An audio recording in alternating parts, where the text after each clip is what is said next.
Hi everyone, welcome back to another video. Welcome to another Bible meditation today on Sunday, the day of the Lord.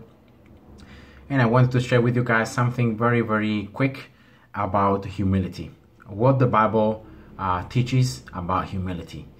And we see there are many verses where we can read, Jesus saying, be meek, be humble as I am humble, or be humble so that you can enter in the kingdom of God. Consider yourselves higher than yourself, and so on. There are many verses about humility.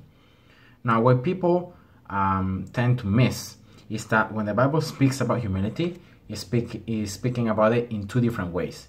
Now, the first one is how our society also thinks about humility. Humility is really not considering yourself better than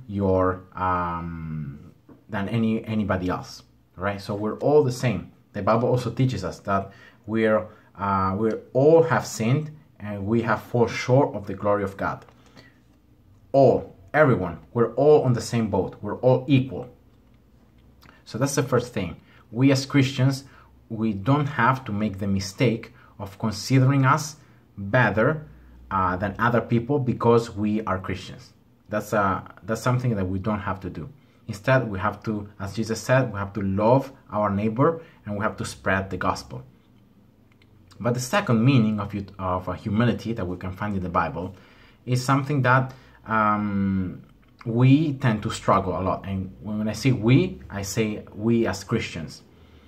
Because when the Bible teaches us and says that we have to be humble, it's saying us that we need to put in the top priority place in our lives, we have to put God and not ourselves.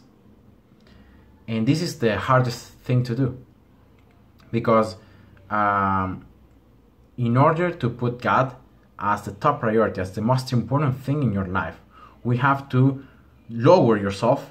You have to deny yourself from first position to second position. And that is something that is very hard for us to do, because you see, we tend to think we give too much importance about our own will, what we want to do, what we want to achieve, how we want to do it, what are your thoughts, your plans. Everything is centered about ourselves. It's our life, right? But the Bible, the very deep concept about humility is that the Bible is teaching us that we don't have to live our life with us in the top, with ourselves in the top, but we have to deny ourselves and to put God in that place. And we have to understand that what God thinks is better and it's more important than what we think. God's plans are more important than our plans.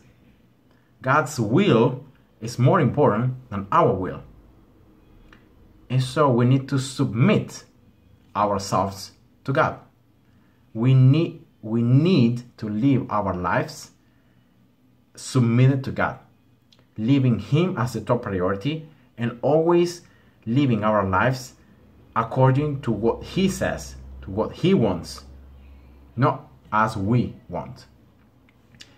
And there is a very nice verse in 2 Corinthians chapter 12 verse 9 and 10 that really, I think, it explains it even better, all this concept about humility and leaving God in the top spot of our lives. Here Paul is saying, "But God said to me, my grace is sufficient for you, for my power is made perfect in weakness. Therefore, I will boast all the more gladly about my weaknesses, so that Christ's power may rest on me.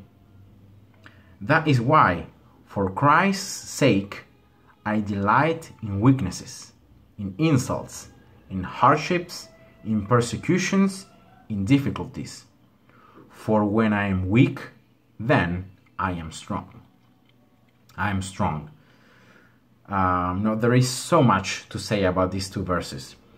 And what really struck me is, the fact that Paul, when he wrote this down, he really understood what true humility means.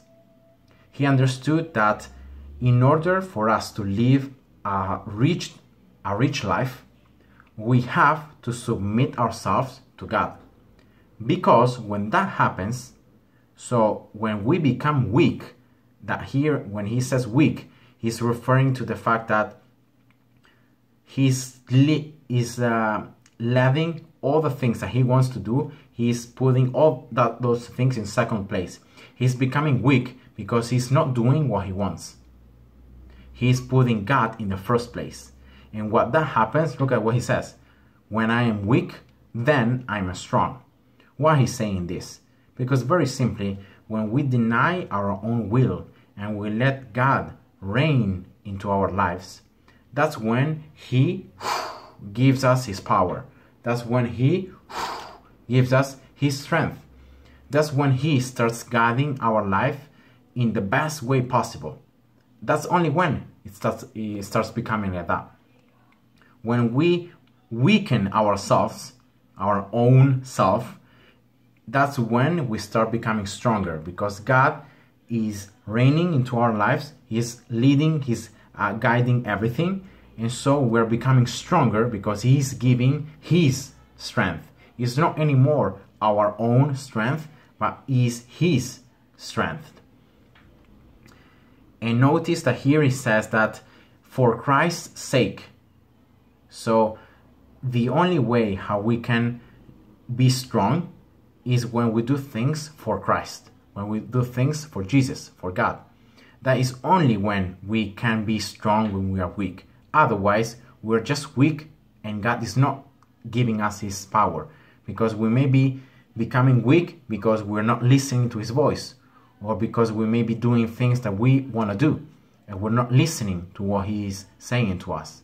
So my encouragement for you today is be humble. Ask God to really give you a humble heart, and really try to consider God, what he says, that you can find it in the Word, in the Bible. We can find what God says, his promises, his plans, his thoughts, and put God in the top spot of your life. Put him, and then you're gonna be able to see, like Paul says, that when I am weak, so when you are weak, when you feel like you can't do it anymore because you have submitted your life to God, that is when he is gonna make you strong. And I hope you guys enjoyed, and God bless you. See ya. Bye bye.